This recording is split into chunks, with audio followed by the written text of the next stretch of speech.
Oh, hey there. Welcome to SharkCast Pod, a podcast dedicated to the greatest sporting club in the history of the world, the mighty Cronulla Sharks. My name is Sam Shinazzi, OG 2015. On the other end of this podcast is Kieran Fraser. It is called Catching Up with Kieran over coffee about Cronulla. He has his very own show, and we are very pleased that he's here. It is brought to you by Dyson Logistics, the Royal Motor Yacht Club in Port Hacking, and Jason Hawes at Cripps and Cripps Real Estate. And we do have coffee powered by Mr. Paisley's. Unfortunately, it can't be on screen, but that's a whole other story. But Mr. Paisley's in Carringbar. Go check them out. Tell them we sent you. Kieran, how are you? What's going on? Mate, it feels like forever ago we were at Shark Park on Thursday night.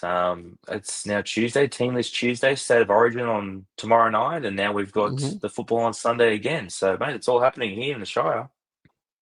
Yeah, now we had a really good time on Thursday night at Sharks Stadium.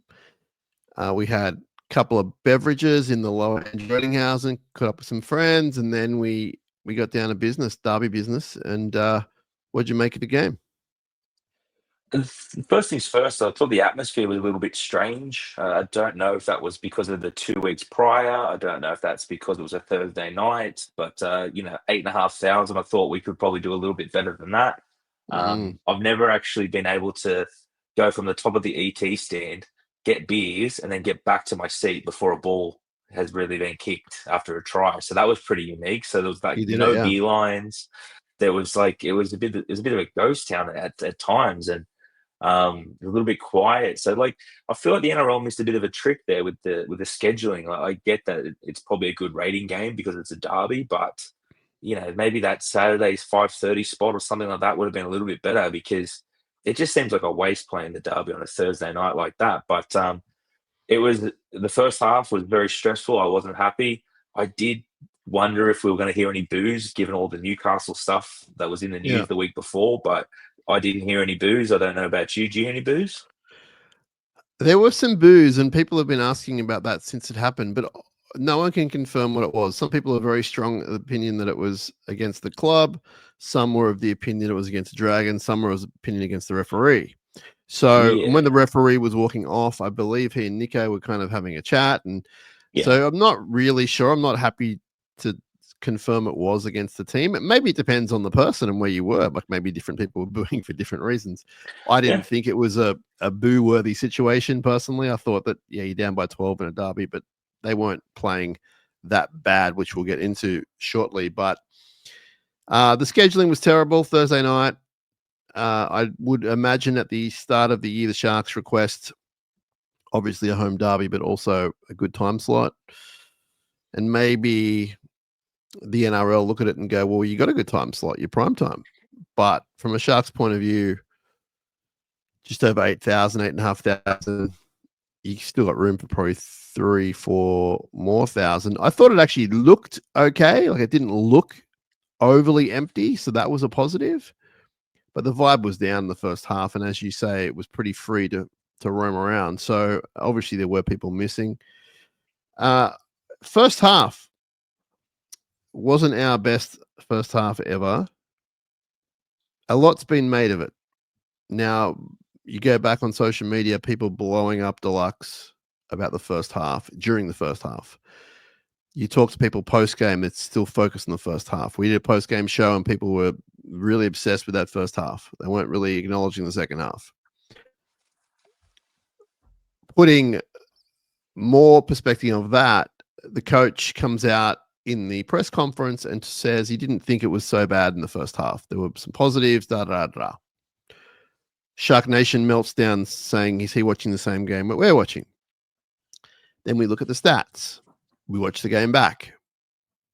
I actually think that it wasn't as disastrous a first half as what we thought in the actual real time. Losing by 12 points to the opposition that we don't like. Yep, terrible. But I never thought they were out of the game for starters.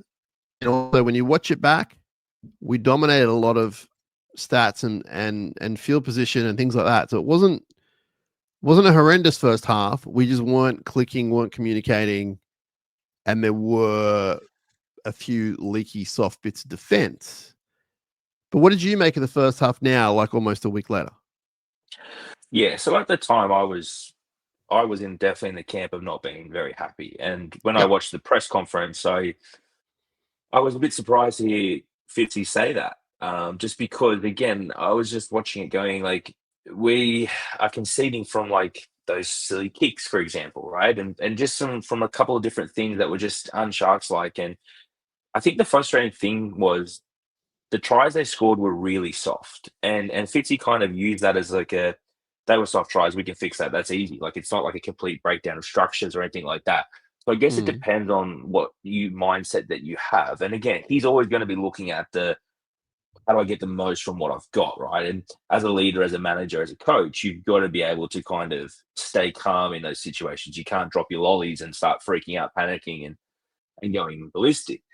Um, Going back and watching the replay, I'm still not overly enthused with that first half. The second half as well, I thought a lot of the stuff the Dragons did was us gifting them into the game and us making silly mistakes and errors that were just weren't it for us, right? So going back and rewatching it, the second half, our middle was very dominant and really, kicked on. But I think in the first half there was a bit of an opportunity there, especially with Blake getting out so early and doing all the great Oh. work that he was doing, for us to put a bit of a gap on there. So for us to go down by 12 at half time. I was a little bit perplexed with that, but I guess Fitzy was looking more so at the Brayley getting out and, Nakora was running well. And there's a couple of little things there that you could see there were some good signs. And that's Mhm. the mentality, I guess, that you've got to have after a rough couple of weeks, because I think there was a lot of frustration leading into that game because of the Yeah. performances before it, right? So I think sometimes as fans we've got to shake it off a little bit and go, right, this is a new, it's a new game. But even I was guilty of that because I was sitting there at halftime going like, I can't get my head around this one. No, you make good points, especially about the fact that leading into the game, it was pretty negative. So I completely understand people saying, well, Roosters was pretty bad the whole game. Warriors, bad second half. Dragons, bad first half. So I get that it's all sort of connected in a strange way. But as you say, also, it's a new game, new week. So I I didn't have a problem with what the coach said, especially watching it back, doing a bit of research. Not ideal being down by 12. If they score one more, it's probably over. But thankfully, an amazing second half. Like from the first moments of the second half, they were just unbelievable. And the forward Yeah, pack went nuts. And, his stats weren't amazing, but a special shout out to Toby Rudolph. We'll talk about some of the players, but Toby Rudolph coming on was a yeah. masterstroke and he didn't let anyone down. Yeah, and I think look, having Toby's impact off the bench instead of and I don't want to keep hammering this point, but Daniel Atkinson on Yeah. the bench, like it was actually impact, and it kind of changed it. And there were some performances out there without singling people out that Kafusi was caught in defence and then was off for an extended long time, and Yeah. because Toby was able to come back on, and I know he didn't come on right for Kafusi, Hamlin did, but it allowed a bit of more flexibility to the bench. And playing Fanua Blake for those really long minutes, I think you see the value in it. And he didn't look tired at all. And I was watching him super close because I was waiting to see when they would take him off. And he was still like he's a master at preserving energy and knowing what to do with his body and get himself in the right position. Because some of the stats I saw that he put up were out of this world. But Toby in particular, he really lifted the game. And I think that's what changed. And it was nice to see that because I think going at halftime, the stats, like you say, were very similar, right? It wasn't as the Dragons were ahead anywhere on paper, No. but that was the same the week before versus the Warriors. Going in at halftime was 10-12. And so I don't know if a bit of that anxiety was in people's heads where it's like, well, we're expecting a fight back and something to kind of inspire us. But Toby came off the bench and he was ripping and tearing and doing stuff that he's prime Toby and the Toby that we really want to see. So I was absolutely delighted with him. I would have liked to have seen a little bit more from Hamlin because I thought he got a really good extended time there in terms of minutes. But Toby himself was really good, and Toby would have been pushing for my top three players of the game because momentum changed when he came on and he lifted the crowd. It wasn't a big crowd, but the runs that he did There was no silly offloads, no errors, just aggression. Yep. And it got to the point where I actually want Toby to start with Fanil Blake this weekend, but we'll probably touch on that a bit later. Yeah, strong comeback from him, and a great move by the coach to put him on the bench, and great timing of bringing him on as well. Fanil Blake was unbelievable again, fantastic. I thought Blake Brayley was man of the match. He was dominant the whole game, running, scheming, and set up tries, and just continuation of his game. And there was a quote from, paraphrase quote from the coach via Gary Dover, who was in the sheds, and he said, "Just run the ball. Like, you run the ball, and everything's good." That's what he kind of said after the games. He was so happy with him, and hopefully we just keep seeing that. Like, it might not be every game the same amount of runs, it might not be the same effect, but I think that from now, when it's there, he's going to take it. I've got a really good feeling about it. And just on the Dragons, they weren't very good. Like, that's why, another reason why I wasn't overly worried, but also it's not a reason to sort of go buy grand final tickets.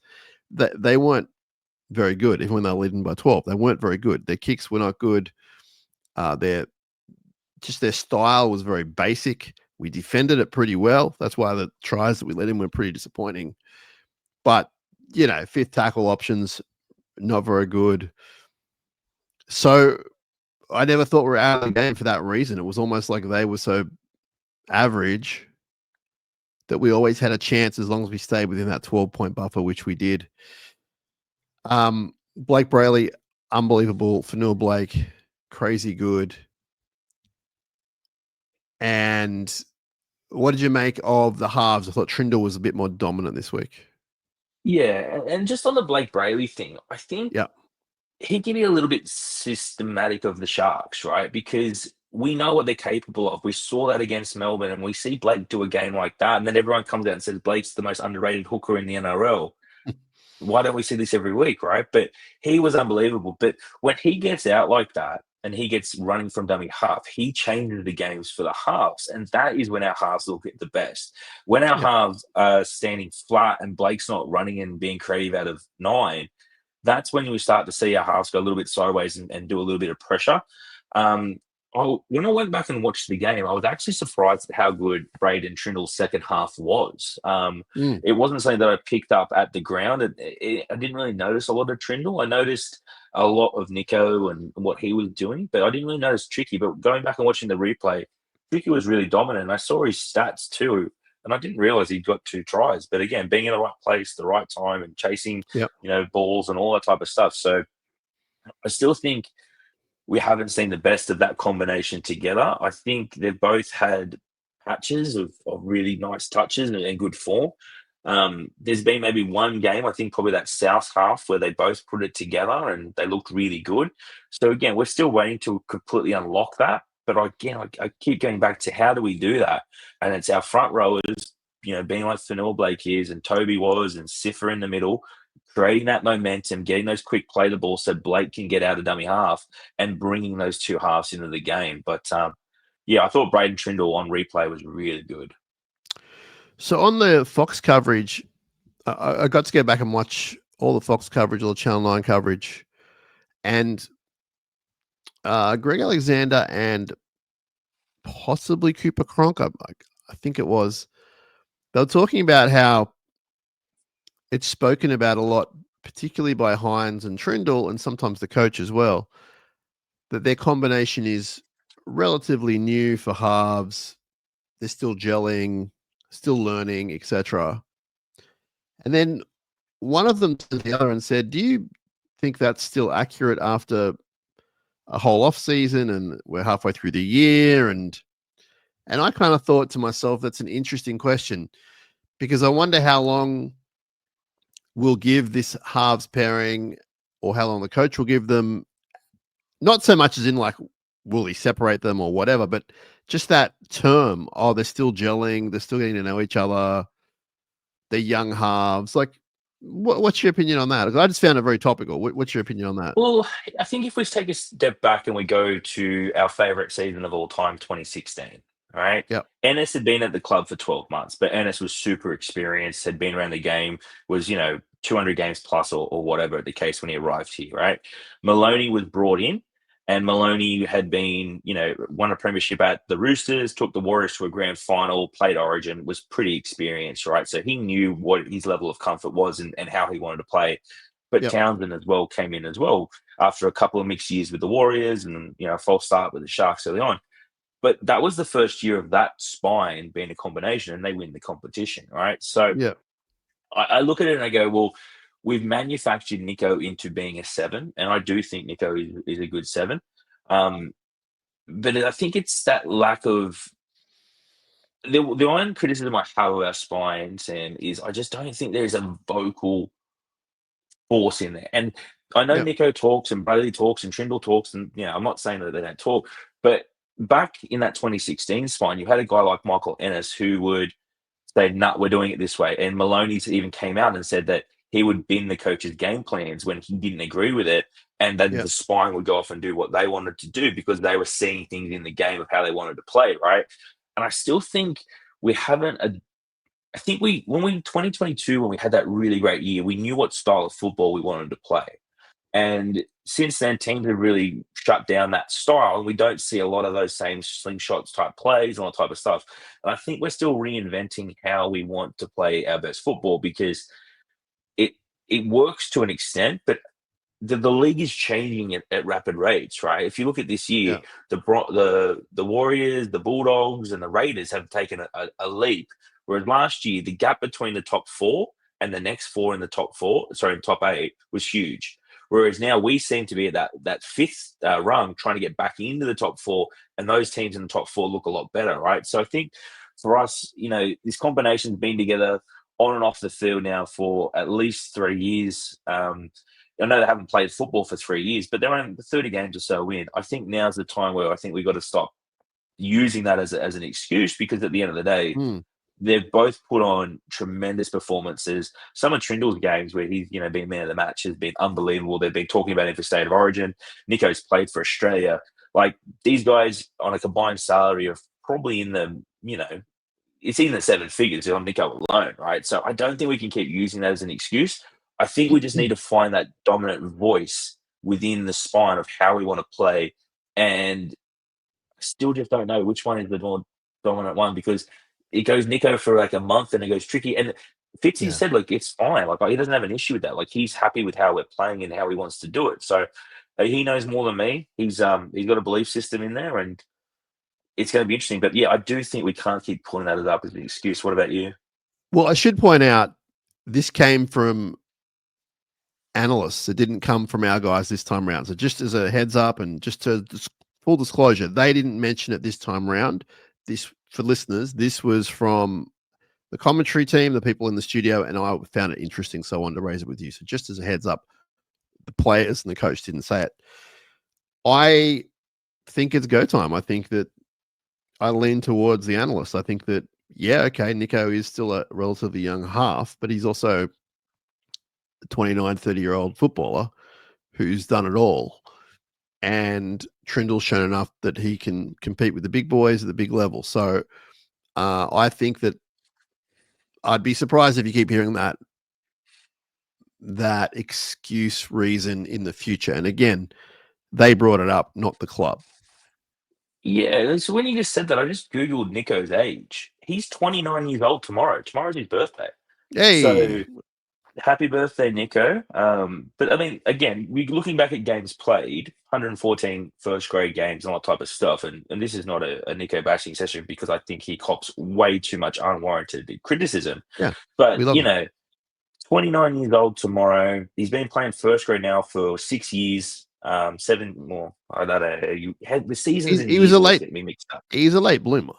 He's a late bloomer, of course. But again, now he's at the level of maturity, and I think he's in a really good place in his life, and he's got a really good football team around him. So I think now it's, I think the crazy part is Chicky and him. I think they're not worried about the combination. Like, I think they both back each other, and they wouldn't want to probably play with anybody else. So they believe in it.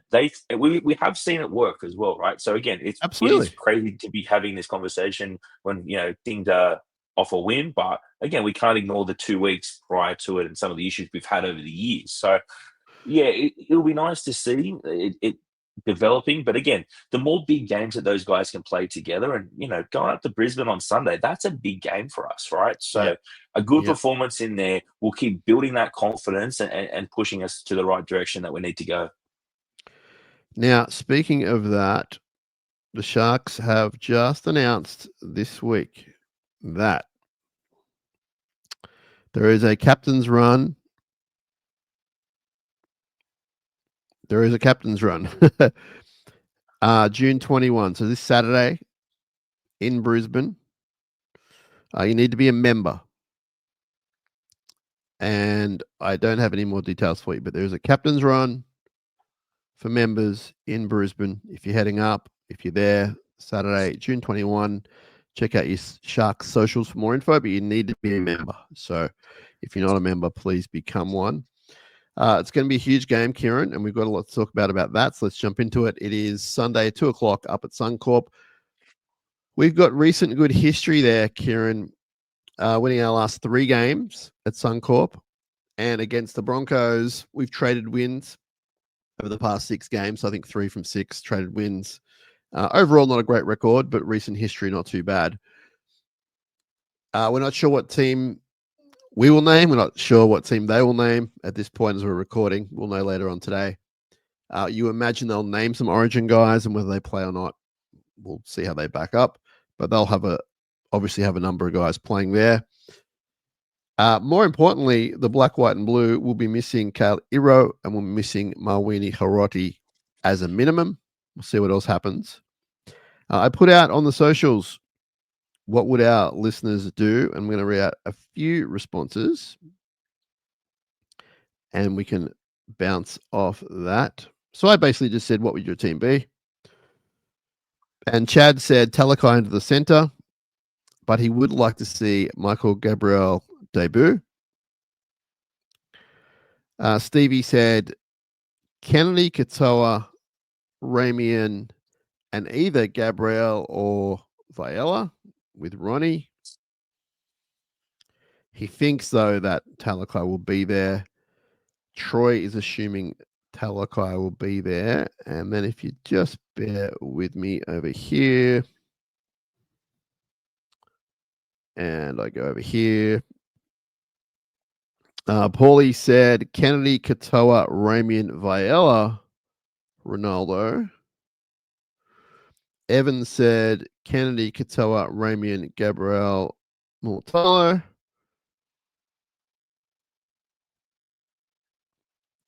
Peter said, I'm starting with Siffer in the centers. I was against it. However, he was very good last weekend. And then bring Burns or Puru onto the bench. And then who is this? MJ said Sifa and Hohepa on the bench. If Sifa is over 105 kilograms, then Chris or Gabriel to debut. So that's a few responses. Thanks so much for all that. Follow us on the socials and you get to correspond with those kind of things. Now, Kieran, you're the coach this week. What's your back line looking like? Knowing that Iro and Mawini are out. I just wanted to say, Hiroti looked busted last week. I don't think he should have played. He looked a little bit under the weather the week before with his leg, and then in that cold on a Thursday night, it didn't last long. And there was even, I think, a try that was scored on him with that leg, right? So, look, I've just been looking into on it. that, let me stop you. Just on that, and there's been a lot of thought about that as well. And as you just said, you're not particularly sure. I'm going to suggest to you that he was fit to play because they had 4 forwards on the bench. And I'm also going to suggest they wouldn't throw him in if he wasn't able to do his job. That's all I'm going to say. Absolutely. Yeah, absolutely. But he did look busted. He would have passed the fitness test. They wouldn't have thrown him out there if they thought there was a chance he wouldn't get through the 80 minutes.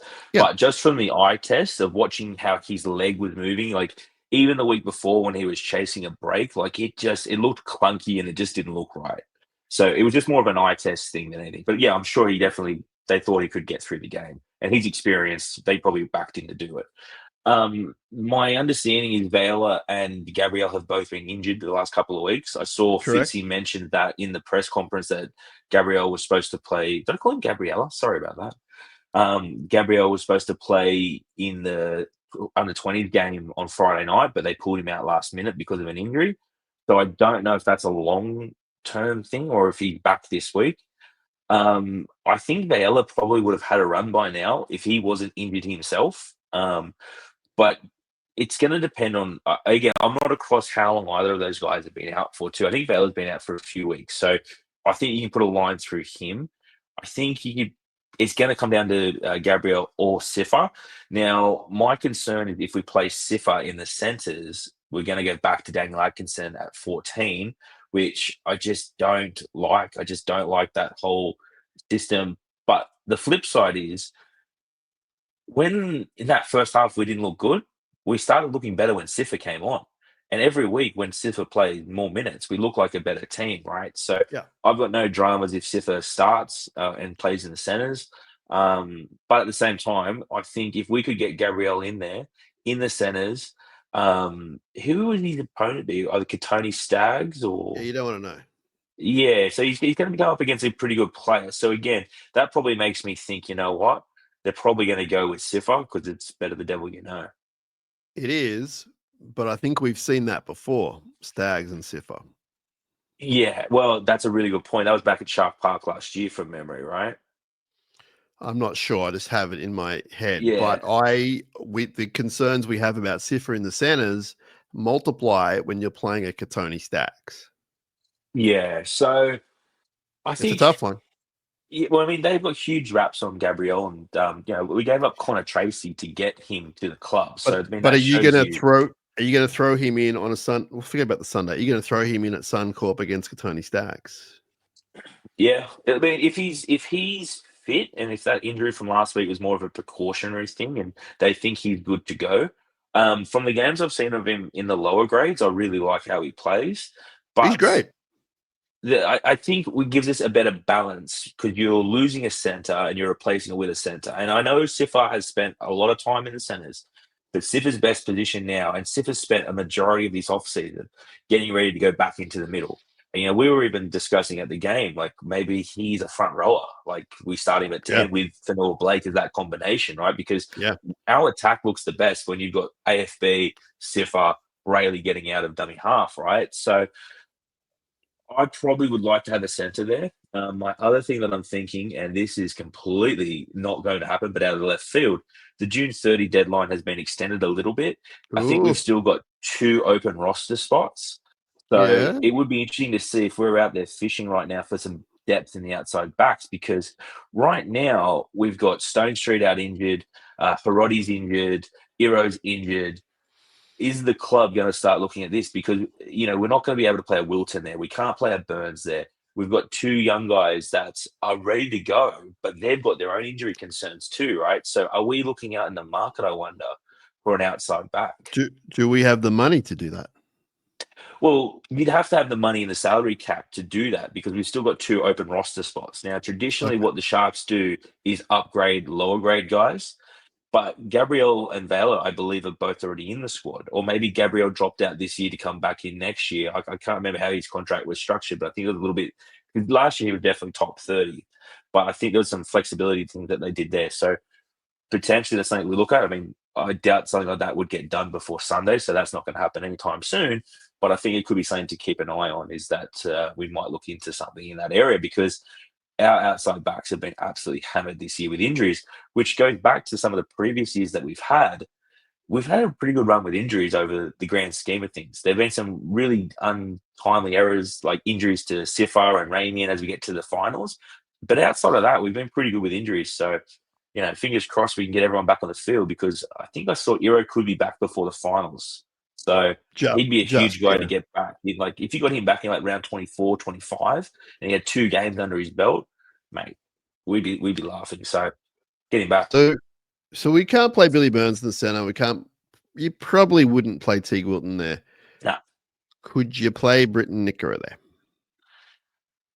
I don't want to. I think he could probably do it for a game here or there, but I think if you're doing that, you're really weakening the defensive connection that he has with Nico and all that type of stuff Yeah. too. And just moving him one out, you would make the center's life on the other side absolute hell. He would hate it. But I just think we'd be better off playing someone as an out-and-out center. And look, Gabriel and Vela are they're good to go. It's just, is their body going to be fit and are they going to be okay? So fingers crossed, Gabriel, I think he's closer than Vela from what Fitzy was saying in the press conference the other day. But yeah, well, we've also got young Nakora Williams, who's in the New South Wales under 19 State of Origin game this week too. And he's on like a 5-year deal with us. So maybe he could get the call up. Who knows? I mean, he'll be getting the call up. It just won't be for a few years, but he's a very, very good player. Very good player. And yeah, we encourage you to watch on Thursday under 19s, women's and men's. So I'll be working on that for the Fox company, which will be fun. But yeah, we it's also about leading into the Brisbane game, Kieran. I mean, it means a lot. A lot of games now are going to mean a lot, given that we've dropped a few. And I dare say it's the easier of the two games coming up. I'm only looking one game at a time. I swore to the people that's what I do. That's what I'm going to do. But yeah, it's a game we need to win. I'm not going to say it's a must win, but it's a game we need to win. Yeah, well, I mean, they're on 16 points and we're on 18 on the ladder, right? So for all the noise about how Brisbane's year has been, they've also got a game in hand on us as well too. So I think it's a good chance to get them right after the State of Origin. Obviously, yeah, Payne Haas will have a lot of minutes in his legs. He might not play. Patrick Carrigan's going to do long minutes whether he starts or not. And they've got other Origin players too, right? So it's probably one of the better times to get them. I don't like playing teams when there's a lot of noise around them and their performances, especially when they're at home. And all the noise around Adam Reynolds and Ben Hunt and, Cobbo and, well, they did have they had a win last start, right? Yeah, so the last game they got a win, but again, the last 10, they're 4-6. So they haven't been in a tremendous run of form, but there's been a lot of noise around Maguire and unrest in Brisbane, right? So that never makes me happy. Adam Reynolds' kicking game always gives us problems going back to when he first came to first grade. And do you remember that time in the nines when we were in that grand final and Reynolds just kicked them to victory? So, he could have been a Shark. This could have been a guy that we could be watching for us. And a couple of years ago, he picked Brisbane over us, right? So, yeah, that's right. I don't have I'm on the fence with this one. Like, if you asked me going into last week's game, I expected to win. If you asked me going into the game against the Warriors, I expected to win. Even against the Roosters, I expected to win. There's just something about Brisbane and the styles make fights that Brisbane could make this a little bit ugly for us. But to your point, we're now going to a block of Brisbane, then Melbourne, then a bye. If we can put in a good performance, it will do a lot to help restore some of my thinking around this season. But at the same time, it's going to be a really tough task because Brisbane, for all their problems, their roster is ridiculous. Great team. Absolutely. They're stacked. Yeah, they're stacked. Now, again, one game at a time. But if we can go through this 3-game block with 2 wins at least, I'll be satisfied. 3 would be amazing. I'm glad we knocked over the Dragons, obviously. I'll tell you about the kicking game for the Broncos, and you can keep an eye out for it. You can put a bet on. You can not put a bet on. I can tell you this: the Sharks are training for it. This year, they have had 4 different kickers kick 40-20s for the Broncos. 4. That's so amazing. Reynolds and our boy Trindle have the most. They have 3 each. Wow. Billy Walters, I believe, has 2. And Reece Walsh and Ben Hunt have 1 each. So usually when you're defending against the 40-20 or you're aware of it, there's one guy you're looking at. It's that guy. You know who it is. They got 4 guys who've done it this year alone. I'm just, the 40-20 hopefully won't define us this weekend. But I suggest our wingers will be aware of that situation and our fullback. Wow. And I think the other thing too is I've actually lost count of how, and I did have a running counter for how many tries we've conceded from those little short bombs. I think I lost count after 7 or so. So So it's going to be we interesting to see didn't how that goes. we didn't concede any on the weekend, did we? I From think we kicks? conceded one. Let me go back Did and we? double check. I think the first one we did, mate. No, first I've one got a was memory. Cookie. So First one was so Cookie. Cook, uh, King Todd, Yeah, the that young wasn't. 5'8". That wasn't. But no, there was. I think Will Kennedy put one down, and then I think they scored maybe with a DeBellin try after or something like that. Oh, okay. But Okay. it's more so the drop balls from those kicks, right? So again, if we can diffuse those kicks and make sure that we don't, and that's the frustrating thing. You know they're doing that nonstop at training. He's going up practicing high balls and doing that nonstop, right? So Yeah. that's I think it could. The Broncos have a lot of good kickers. Even Reece Walsh could jump in there and put something up because the Dragons kept going back to that. They kept setting up for those little pop kicks, and Flanagan kept turning back inside. You could see the whole team was throwing their hands up in the air. So again, we can shut it down, which we did against the Dragons, and Yeah. frustrate the other team because that's all the Dragons had really seemed planned for us, right? And then they got one result off Will, but then outside of that, they didn't have much success. So yeah, it's going to be interesting to see how we handle their kicking game because they've got so many options. So both us and the Raiders have conceded 9 this year from kicks, like specifically from kicks, not That's sets amazing. before or whatever, but just the play, drop, whatever. I think ours And will the be like Raiders, 3 games. well, yeah, the Raiders are flying high, and we're coming 5th. So obviously, imagine if we weren't doing that, like things would be a lot better. 100%. I mean, Canberra would be winning the comp, but that's how kind of tight this comp is. But it's also that's how, for example, say that's one of our biggest issues, which I think it is. If you can polish that up a little bit, you're winning another game or two. Like things aren't as bleak as what they always seem. So, uh, you have a theory. Tell us your theory on why people are dropping, not Cronulla, but in general, there's a lot of drop ball in the NRL. Tell us your theory. You don't have to name names. Just tell us your theory. Yeah, well, I was talking with a former Sharks lower grader who had a pretty successful career at other clubs. Hang on. He was a Sharks lower grader. Yeah, yeah, he played, I How think, do I not SG know ball for this? Sharks. Brad Takarangi's the guy, by the way, if anyone's trying to guess at Sorry, I home. thought you were talking about Dean Hallertau. Sorry. No, no, no. No, I No, know he Brad. was at Brad Woolwich. I know Takarangi. Absolutely. Yeah, of Yeah, course. so he was saying basically, because I was asking him, I said, like, how has the bomb become like the most effective move in rugby league all of a sudden? Because it's not just Sharks games, I'm seeing it now. Other No. teams now are just, and it's not as if people weren't bombing the ball before, but all of a sudden, like, there are so many errors from these high balls. And he looked at me with a straight face and he said, mate, it's because it's so cold and the hands, the fingers get really frozen up. And I just Yeah. walked away from that conversation thinking he's taking the mickey. Yes, it was very cold on the Sharks game, but It was yeah, freezing. I can't think that's a reason why. But he's You need played to the get a top level jacket to the we have. games. It was too cold. Yeah, yeah. Before I I go to was rugged games, out. I'm kind of at a loss as to what to do. Like, what do I wear? Both from a comfort point of view, and also from a stylistic point of view.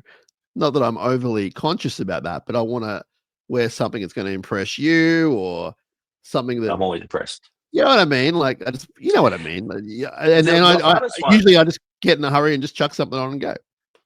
well, the hardest ones are those 5:30 games around, like on a Saturday where it's maybe August where it's kind of a little bit warmer, but then you get a false sense of security because you go down Oh, to Shark Park and then you get in the brutal. stand, there's no sun, and then you're like, hang on a minute, I've got to go to the merch van and now spend $300 on Sharks gear because I can't possibly survive this. So I actually drove my car parked halfway on Woolware Road because I just didn't want to walk home.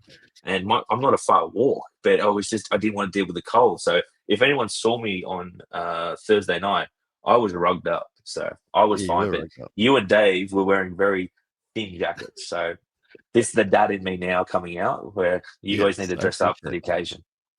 I appreciate that.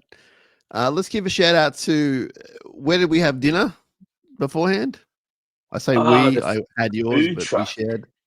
Yeah. So the food truck at underneath the Peter Burns stand usually Hmm. has a huge line, and so because I got there probably about an hour ago, I watched probably the second half of the Flag. I saw the different options, and I thought, you know what, I'm going to try this. And so I've had HSPs before, halal snack packs, and they're always good. And I had a chicken barbecue sauce and chips, and it was a lot. I couldn't get through it, so thank God you were there to help me, because I Yeah. probably would have had to have binned that, because it was so much food for the $18 that I paid for. I just couldn't get through it. Yeah, it was fun. We met at the Lower Andrew Eddinghausen bar, and I got some snack pack off you. The great man was in the stand as well. That was exciting. Andrew He Eddinghausen. was, but he was also too, like, down in the commoner section of the ET stand too, right? So Well, hang on. He wasn't any special little thing that he's that's had what I for mean. since they built it behind us. He wasn't quite down with the commoners. He was down a few rows from us. But yeah, unusual situation. Maybe the family was behind us. I didn't really check, but good to have him in the house. I Do you believe know the person? he might have been at Captain's Run. There's some photos of him and Sione hanging out talking about fishing. So Well, the one person I see all the time recently at in the ET stand is Fitzy's dad. He is now sitting somewhere close to us. Yeah, I've run into him like three or why am four I only times. hearing about this now? What kind of a friend are Look, you? What? it's been when you've been setting up some of the podcasting gear and all that type of stuff, and you know that Wow. when you look at somebody and you're like, I know that person, and then Wow, you his get dad's back and there. you're like, yeah, so yeah, his old man's been he's been sitting up. He's somewhere near us. I'm not exactly sure where he is, but he's definitely in there. And of course, we had a celebrity with us as well. Benny was there, and he featured Yeah. on the Channel 9 post game show as well. And it was He that meme, the did. Leonardo DiCaprio meme. I was doing that, going, "Hey, that's my buddy." So there you go. Yeah, Ben Harlem from Sirius XM. He was there. He's in the house. He's going to be on the show before you know it. So he's doing his Sharks tour around the place. If you see Benny Harlem, tell him that you know him from SharkCast, and he would love to share a Coke Zero with you. That's for sure. Yeah, that was funny. That was funny. If you watch the Channel 9 footage afterwards, he's hanging out with Nico, Talking and with Nico. yeah, very funny. Two superstars right there. Okay, Al Fitzgibbon. I'm going to look out for him. I'm going to punish him so bad. Oh my god. Yeah, but he's And very discreet in what he wears. Like oh yeah, he's not wearing Sharks gear or anything like that. no, But no, like, no, and no, no. I can he's imagine. very quiet, walking by himself. And That's yeah, him. there's a couple of That's times where him. I've almost said hello to him, but thought I'll leave him in peace. No, there's no peace for Alan next time. Look out. I'll tell you this. This week against the Broncos, great timing, Kieran. No wonder you got your own show. Craig is going to surpass Alan for matches coached for the Sharks. So Wow. Fitzy coaches his 93rd game. Alan coached 92 from 88 till probably 90, 91. And when I say that, I mean 90 or 91. You do the math. And that's pretty cool. And I have made the coach aware of this situation as well.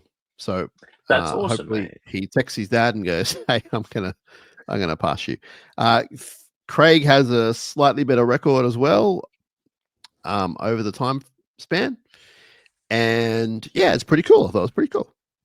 So where does that put Craig, sorry, in terms of our all-time coaches? Is that like maybe fourth or So third, maybe? for games, I think it's fourth. I'm pretty sure it's fourth for games. Yeah, because I'm guessing Flanagan's the most, and maybe Johnny Lane. Yeah, and I think, and then the whole Shark Nation's going to jump on me. There might be a Tommy Bishop or someone older. Yeah, someone from that Who's era there. surely would have But done it for a while. yeah, I believe he's fourth now. So That's pretty cool. And look, hopefully Craig goes on and does the things with this squad that we all believe that we can do, and becomes the longest serving Shark coach ever. And Flano keeps his record of 0 wins versus the Sharks, because that's just, I what know that about would be that? eating him alive. What about that? And you Well, know what? You know what? Craig hasn't lost to the Dragons. He knows what a derby means. He hasn't lost to the there Dragons. you How good's go. that? Well, but also remember when Flanagan was like, "Oh, I don't know who we're playing next week." Well, maybe he should start looking at who he's playing next week, because he's now Mate, 0-4. we don't need to get into it, but that club is in a world of hurt of the two worlds colliding of the Flanagans, because they're both Oh, not going to fit. And people who've been listening to this show for a long time know I'm a Kyle fan as a human and also as a footballer. I think that he can play a role. And B, I like Shane Flanagan. So, but it's just not going to work. Like the father-son thing is like his most success was at the Roosters and he was really good at the Roosters. It just didn't happen in the end. But again, it's none of our business, but yeah. Well, it's a good lesson though in media agendas because going into that game, there were Oh, certain people at Fox Sports that were saying this is now mhm. Nico, and again, his year's actually been very good, and Yeah. there's maybe like one or two blemishes in there, but his year's actually been really good. And then there's been Kyle over here, and then there was an article around the pay packets between the two and how Yeah. Nico was on double the money, and then they listed the stats, and Nico was literally doubling every single stat there. So I didn't understand Yeah. what that article was about because you proved the contract's right. But now I've seen since then they're digging down on that now. So again, if we had lost, I'm sure the noise would have been amplified on us, and we would have been going through that whole journey from Fox Sports or Channel 9, whoever it is. But it's just a good Yeah. lesson in media's controlling narratives because you're seeing it with Lockie Galvin at the moment. So I guess that's probably one thing I'll just remind people is things are never as bad as what they seem when you see it on some of these TV shows because you can so clearly see Channel 9's got an agenda for Galvin, Fox Yeah. Sports has an agenda for Galvin, and Yeah. it's now happening to the Flanagans too, right? And that noise that club is going to be under now, especially if they don't win on the weekend. There was already an article today that came out saying Ilias has to come back. So again, Well, Atkinson's again, going there I next don't, I year. don't know if, I don't know if that's the answer, but I don't know if that goes the answer, but, Oh, and it's not, so I'm not having to go at Kyle. I'm just saying that if they keep losing and yeah, he keeps demoting everyone but Kyle and they keep losing, then that's says a lot. So it's not the necessarily about noise. Kyle's not the guy. It's look at the squad you have, and Mm. if you're going to pick on everyone but your son, unfortunately, it's going to come back to you, and then he's going to have to respond, which I'm sure he will. He's a tough guy, Shane. He's an experienced guy. He knows about the media, but I feel for Kyle, man. I really do. It's a tough one. It's just a good example though of an agenda that media will keep pushing. And Yeah. again, we go through it at the Sharks all the time, right? And Oh, we've even spent time today talking about our halves and all this type of stuff. And I yeah. think the next one for the Sharks will be if we can string a few wins together, they will go back to the Will Kennedy contract. And that will become the next talking point as well. Because again, they've got to look for stories and content, and that will be the next one. And again, Dino was in the newspaper a week or two ago saying, look, we're comfortable with this. Will knows what we're trying to do. Will wants to stay. We're not worried. So again, you read between the lines, there's no story there, but it will become one if we keep winning. Well, I understand what you're saying, but there actually is a story there because what the hell's going on if they keep winning? Okay, what if they don't keep winning and it goes the other way? And then what do they do if they don't want to keep him? It's like I'm pretty fascinated by it. I'm not suggesting there's any controversy there. I'm suggesting that it's one to watch and one to follow because I see Liam Eisen around and he's a confident young dude, and once he's fit and raring to go, then maybe he's ready. But it's very untested. So And coming off a big long-term injury like he is yeah, as well, I think that's going to be difficult. Cade Dykes was the other guy that was in the mix. He's had a long-term injuries over a and number of and and years. also Will's been pretty good. So it's like this weird kind of combination of things. I guess that's what I'm saying. It's just a very odd situation. I think we probably will. I think it'll be one of those things where we'll hear more about it as we get to the finals, and it might necessarily not get sorted out before the finals. But again, Yeah, we're halfway through the season now, and if other clubs wanted Will, I think it would be a bit more of a story. And I'm not saying no one would want Will. Like he's a great player and he's been up on there on the Dally M's and all that type of stuff. But I don't know if maybe some of this contract stuff is getting to him because the last sort of few weeks he's not yeah, been at the level he was. They got him to the top of the Dally M things of the Dally M ladder. So it's going yeah, to be a really interesting one. But I just think that I think the club feels comfortable, is what I'm saying, with where we're sure, at with Will and being able to get something done should we wish to retain him, which I think they probably do. yeah. But again, because they're not telling the media those answers, I could see No. the media coming out and going up with their agendas and all that type of stuff. Do you think if the Bears go for some really high profile other members of the spine. So they say they want an amazing halfback and they get him. Do you think that a Will Kennedy would be on their radar? Because I kind of think that he would be. Well, so Will's off contract this year, so he still needs to find a club for 26. So the Bears aren't Yes. in until 27, right? So Yes. Will be he turns 29 in April of next year. So by the time the Bears get there, he's going to be 30 years old. Now, I don't necessarily look at that as a bad thing if I'm the Bears. I think you could pick Will up on a really good contract with, Will by that stage will probably be close to 160, 170 NRL games at fullback. He'd been playing since 2019, established. You know what you're going to get from Will.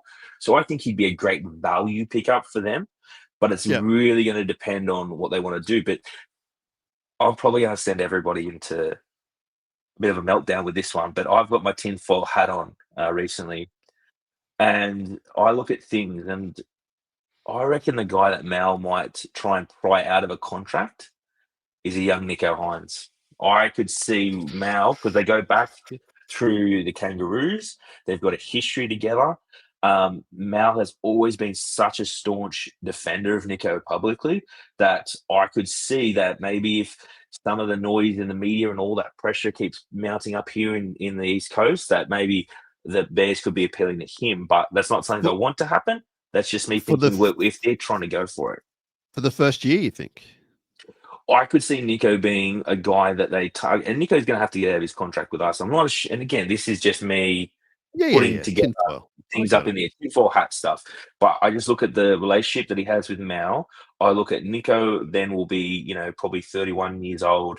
He's on an affordable contract for an NRL halfback. Let's be honest, they're all going to be getting paid around that $1 million mark anyway.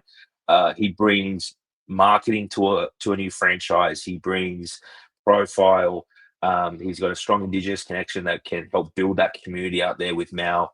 I think that if the Bears were to target, and we are going to get hammered by the Bears, like with the way our contract situation works, we have so many good players coming off contract next year that will be free agents to talk to the Bears come November 1st of this year, that the Bears are going to take probably, I reckon, 3 or 4 Sharks players. And not that we sacrifice a Nico or something like that, but what I'm saying is if we don't get the job done this year or next year, I could see the media pressure and all that type of stuff. And Nico might say, you know what, maybe I'll go for a change. Maybe that's something that interests him. But look, hopefully we don't get there. Hopefully we win the next 2 competitions undefeated from now, and we'll see how we go. We may never lose again. We may never lose again. Now, that's not our copyright either, by the way. I guess to the point, though, Will Kennedy could sign a 1-year deal with the Sharks and then go to the Bears, potentially. Yeah, and I think if you're Will, he wants to stay. He's got a young family now, and I'm sure he doesn't want to leave the Sharks. But financially and setting yourself up, I think if you take a 1-year deal, presuming it's on around the same money, if not a little bit better, I can't see him taking a pay cut to stay for 12 months. But again, it's going to come down to his options. I think he could get a really good deal out of Perth. Yeah. Okay. And again, if you're Perth, you're getting a fullback that is very experienced, knows what you're going to get, and you can spend a lot of money in other key positions. So that's what I was kind of getting at, because if you get Will, he'll be good, honest, above average money for a couple of years at least, 2 to 3 years. But you're getting a guy who's pretty safe, pretty good, great human, and can sort of bring in the next fullback over the 2-3 year period. But you can also spend a lot more money at half or hooker. So that's why I think it's an option more than anything else. I think it's financially you could get him for a price where you go, oh, we've got a pretty good fullback. And it'd be one of those things like a Cronulla where it's like, well, people don't see him in the top 10 fullbacks, but he still does a job, and he's still, in theory, on paper, the second best player in the comp, et cetera, et cetera. Like, there are a lot of pros to what he does, even for all the crap that he cops. So, interesting one to watch. We go down a rabbit hole here, and I do apologize for taking you down this, but I love constructing rosters and all this type of craziness stuff. So the one guy I want to see us lock up ASAP before the Bears can talk to anyone is Blake Brayley. He's off contract. You're staying on the island. 26. Yeah, so we got to get that one sorted out, I think, as quickly as possible because, again, I mean, there's plenty of players that could go after. Talon De Silva, Appy Coruscant has been mentioned, Hang on, but Blake would be at the top. when's he off? So he could talk to the Bears come November 1st. He's still with us next Oh, season, but he could is talk to that the it? Bears from November 1st. Oh, Yeah. shivers! I didn't Yeah. realize it was that. So again, when we're looking at the Bears and they're coming in, we also have PNG the year behind. I can't see PNG getting up and running the year after. I think they're going to have to probably do that maybe at 29 or give them an extra year. But the amount of players we've got coming up contract in 2026, mate, it's scary. I thought Blake was like a long term. Well, his last contract he did with us was a long-term deal. But that came that so he did 25 and 26 on it. So I think he signed that contract in maybe 22. Oh, okay. Okay. So yeah, mate. But I'm just looking here. He signed that contract on December 1st, 2021.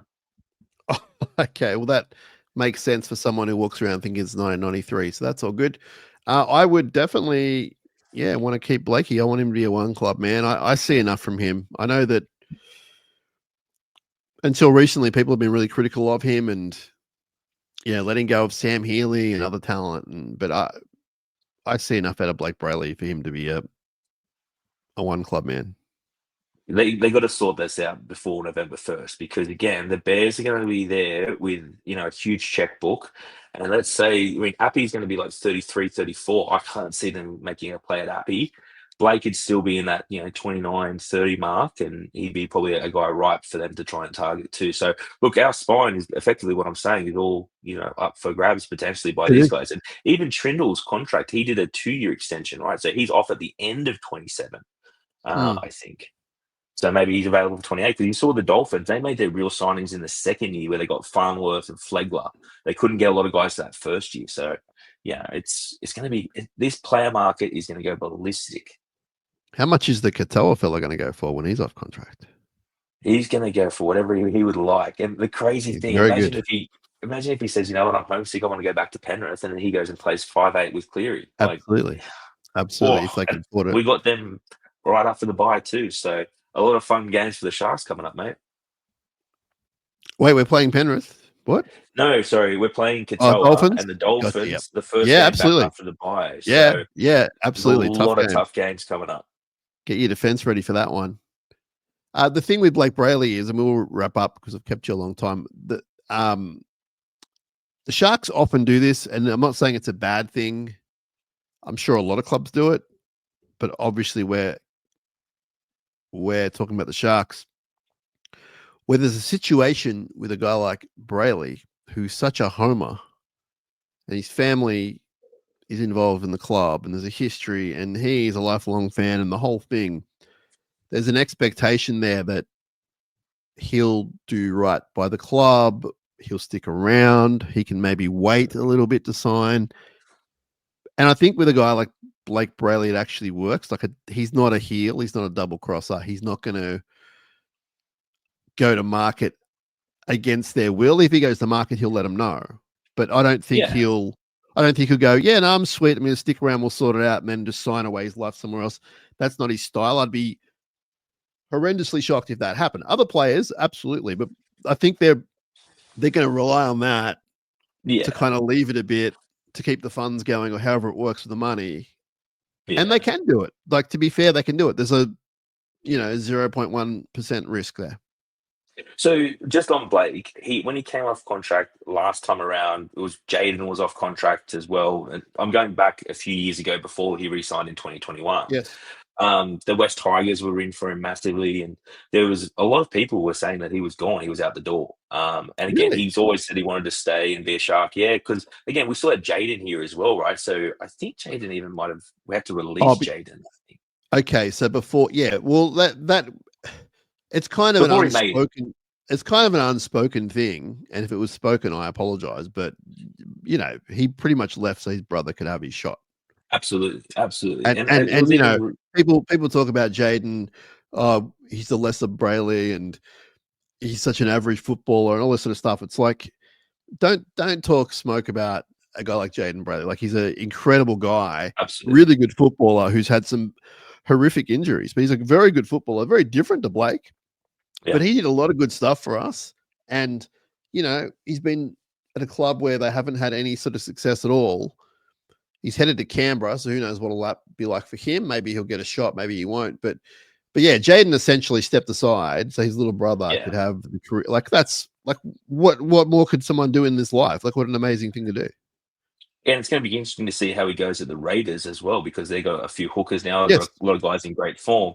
But just before we leave this topic, Sam, I just wanted to read you out really quickly the players we've got off contract at the end of 2026. I need a stiff drink or something. Other clubs.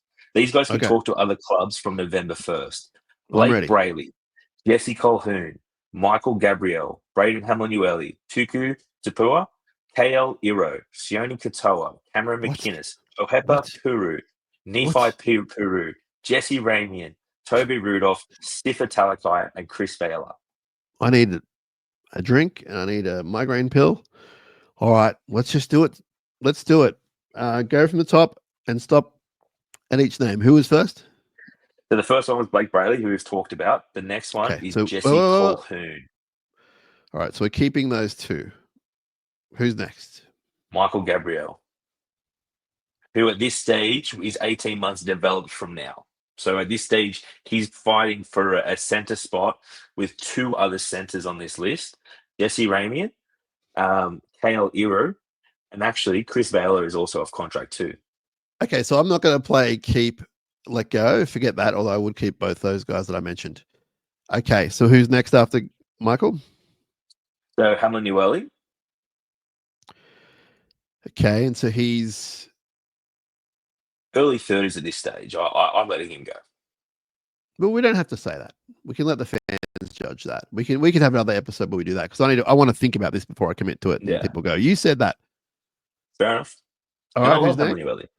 I know, so do I. Tuku. Oh, that's interesting. Okay, and he hasn't really had much of a shot this year. He had a few games earlier on, but he's sort of fallen down the pecking order. But young with immense talent. Yeah. Yeah. So the next one is, did we cover Iro? No, we haven't. He's a no-brainer. Get my wallet out right now.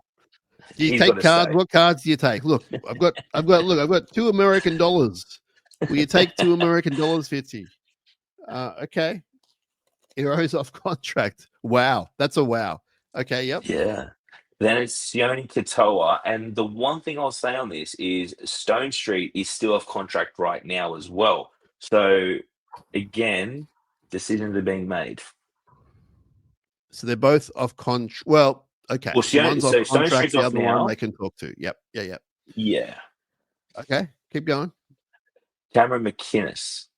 Ooh. People can talk to him this year. November 1st. Yeah. So he's already re-signed for next year with us. So he did the 1-year deal. Now, again, if I'm starting a franchise and I want a good culture guy and not going to break the bank, McInnes would be at the top of my list that I would look at if I was building a new roster. How old's Cam? Like 30-ish? So Cam right now is 31. He'll be 32 next year. So 33 for that first season of the Perth Bears. So he's off contract for us as a 32-year-old. Okay. Who else you got? The next one then is, I'll combine these guys, but the Puru twins. Oh, so they're both signed but can talk next year. They can talk from November 1st. But they're both signed. They're both signed for next season, yeah. Okay, yeah. Then we have Jesse Ramian. Wow. And Jesse will be, at this stage, he'll be turning 30 in 2027. So when the Perth Bears first season, Jesse will be a 30-year-old centre with probably, a decent, maybe 200 games under his belt. Yeah. So okay, not a bad pickup if you could get Jesse. Toby Rudolph, he will be 31. And I reckon Toby would be a target for a franchise like that as well. Good face of the game. So Toby and Hamlin-Uele both off. And Tuku.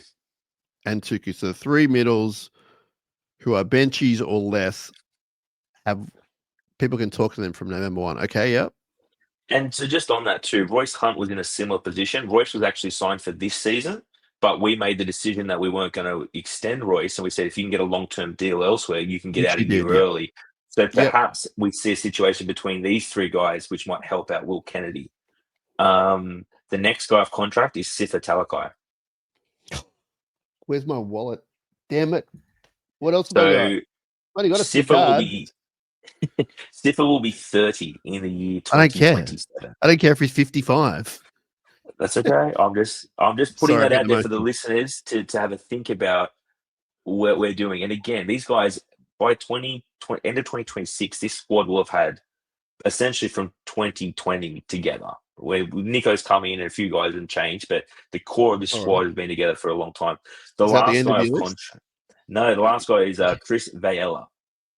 Oh, okay. Okay. Now, So this doesn't include some of the other younger fellas that are on contract, because there's like Nakora Williams is on a long-term contract. Liam Eisen is on long-term contracts, but I think he's still there for a few years. But Liam Eisen is I just mentioned him, but I think Riley Pollard is contracted to the end of 27. So again, you're going to see a little bit of movement of guys coming in with Gabrielle and stuff like that, and guys starting to move out. So yeah, I I got think you. the point of this is we've got so much change on the horizon with this squad that's why there is a level of frustration sometimes that we don't make a lot of changes and all that type of stuff, but it's imminent because we've got what we've got, and now there's some huge decisions that are going to be made in the next 2 weeks. Well, this podcast got heavy real quick. I was sorry, emailing someone about what we do, and I mentioned this show. I said it's a lighthearted look at the weekend that was. Well, sorry, I yeah. just want to double check Riley Pollard because I know Sharks fans have really high opinions of Riley. He's off contract at the end of 2027. So I think he comes off the same time as Trindle, and then Nico's the year after. So plenty to discuss. All right, well, that sounds like another episode for sure. Thanks for your time today, my friend. Sorry we delayed it, but I had some coffee to spill before I spoke to you. I'll let you know how that ends up. I'll let you know if I'll be sleeping on your lounge. Now, I got a spare bedroom, mate. Appreciate it. Broncos, 2:00 Sunday. Now, if you're in the Cronulla area and you want to get your KO out, or if you choose this, you should choose this if you choose it, 1:30 p.m. NRLW trial this week. Trial down at Shark Park Sunday. Not great timing with the men's team, but NRLW 1:30. And I think at 11 or 11:30, probably 11, Harvey Norman women's team also trialing. So women's football is back, which is awesome. We're going to cover it as much as we can on this show, but just letting you know there is some local football this week if you choose to do that. And the Sharks are playing at 2:00. Cronulla Sharks men's team 2:00 up in Brisbane. It's going to be a cracker. Can't wait for it. We'll have some more episodes for you leading up to it, so stick with us. As we've been doing lately, we ask you to follow us wherever you listen. So if you're on YouTube, give us a follow. If you're on Apple, give us a follow. If you're on Spotify, give us a follow, etc., etc. On the social medias, give us follows, and we would appreciate all that. Kieran, have a great day. We'll talk to you soon. And not much more to say except up Cronulla. And I think on the audio side of things, we might go out with the song. Do we go out with the song usually when we finish? Not really, do we? It's after W. Style. We do? After W. All right, well, why don't we just maybe we'll just throw it up now for the video as well. We'll say goodbye, Kieran. This will mute you, so don't worry. And everyone else, stay tuned for more episodes. Up Cronulla. Had a great time talking to Kieran about Cronulla. Well, coffee was all over my feet. But anyway, thanks to Mr. Paisley's for the coffee. Shout out to Dyson Logistics, the Royal Motor Yacht Club in Port Hacking, and Jason Hawes at Cripps and Cripps Real Estate. Royal Motor Yacht Club in Port Hacking, great place to go at your state of origin if you're looking for somewhere to go. Up Cronulla. See you later, buddy. And I'm going to put this on for everyone. It's going to kick in a second.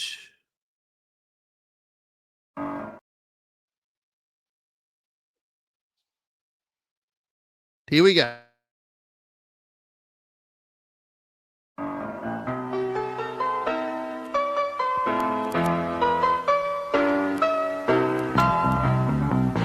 Up,